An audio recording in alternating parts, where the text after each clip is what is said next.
আজ ঋদ্ধির ডিনারে দিচ্ছি আমি একটু পাম্পকিন কয়েক টুকরো আর গোবিন্দভোগ চাল একটু করে, বেশিরভাগটাই পাম্পকিন।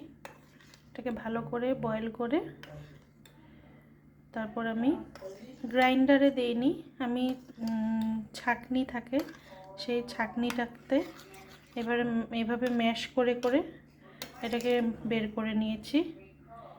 আর বেশি থিকনেসটা একটু রেখেছি, কারণ কি আমার ঋদ্ধি এরকমই খেতে পছন্দ করে। অনেক বাচ্চারা কিছু একটুখানি, অনেক বাচ্চারা একটু লিকুইড খায়, আরও একটু কনসিস্টেন্সিটা পাতলা পড়ে, কিন্তু আমি ঋদ্ধিকে খাইয়ে দেখেছিলাম পাতলা করে, ও খেতে চায় না, ও ফেলে দেয় মুখ থেকে বের করে। তাই এই কনসিস্টেন্সিটা দিলে আর একটু গরম দিলে ও খায়। অনেক বাচ্চারা অনেক রকম থাকে, সবাই সব কিছু প্রেফার করে না, তাই আমি ওকে এভাবেই দিতে চেষ্টা করি।